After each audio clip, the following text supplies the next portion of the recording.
Welcome to today's eESI podcast. Our subject, background checks, the importance of having a background checks policy in place at your company. Our special guest is Iris Bane. Iris joined eEmployer Solutions in the fall of 2013. She has 11 years of experience in HR support, including benefits, workers' compensation, FMLA, drug testing, training, and of course, recruiting. Iris, welcome to our podcast today. What do you think are the three most important things that listeners should know about background check policy?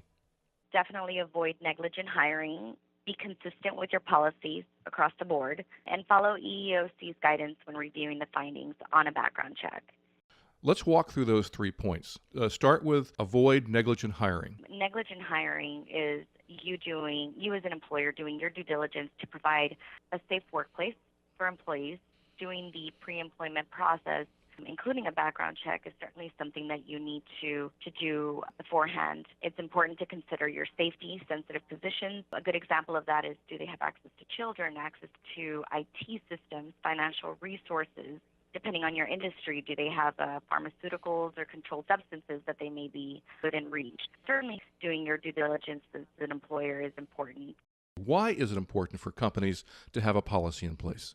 Liability for the employer, that goes back to negligent hiring. You hired a driver without running a background check. He or she is now driving for you using a company vehicle.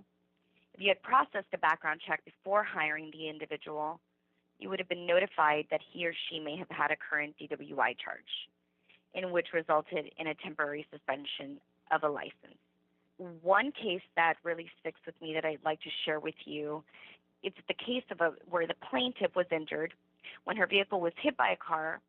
She was in a collision with a truck driver, and the defendant was the truck driver, and the plaintiff sued the truck and the trucking company because of the driver's poor driving history. Now, the plaintiff successfully argued that the employer was negligent during their hiring process when they brought this person on board.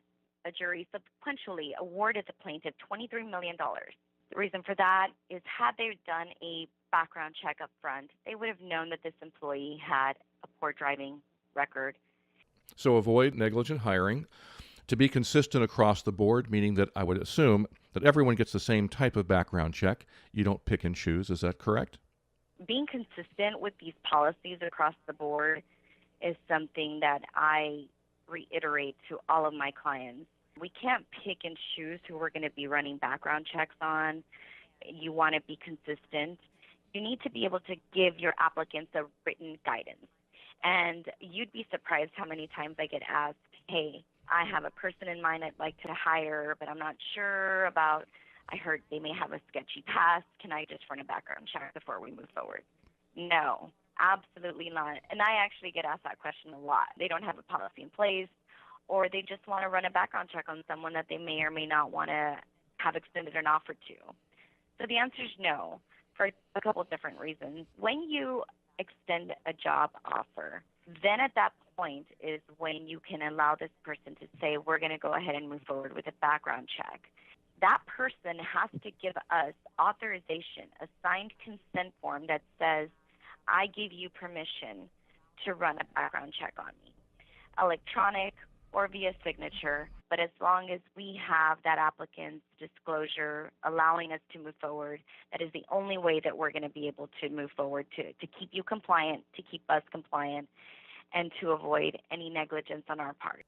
Okay, so you want to have a policy in place and make sure you apply that policy fairly and evenly to every applicant. And then you also mentioned the EEOC's guidance when reviewing the findings. EEOC's guidance is pretty standard across the board. What that really means is, if the person is looking to apply with your company and they had a conviction 7 years ago, is it pertinent to their position? That's certainly something that you need to consider. What was the gravity of the offense? Is it something that is going to hinder the safety of the work environment? And then again, most importantly, you definitely want to be consistent across the board. You cannot pick and choose who you're going to be running background checks on. Can you use social media to do a background check?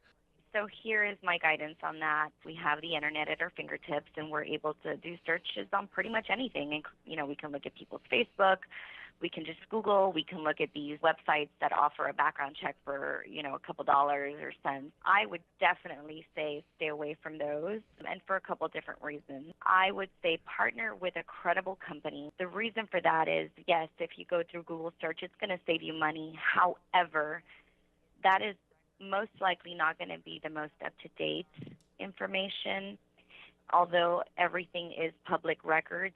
When you partner up with a CRA, which is a credible consumer reporting agency, they are making sure that you are being compliant. They know what's acceptable to be reported and what isn't. And of course, if you are not compliant, that can open you up to lawsuits and to penalties and fines and a lot of different issues.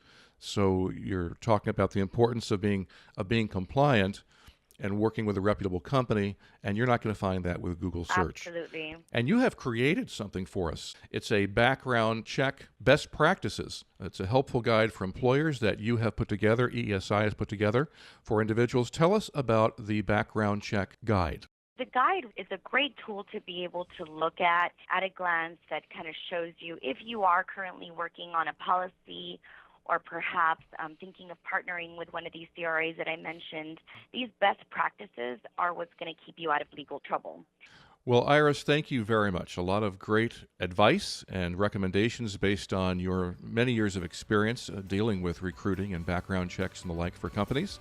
If you are in the process, as many companies are, of looking for good talent, you'll want to receive a copy of eESI's free guide, Background Check Best Practices. A very helpful guide for employers, and it's going to cover some of the things that Iris has discussed today.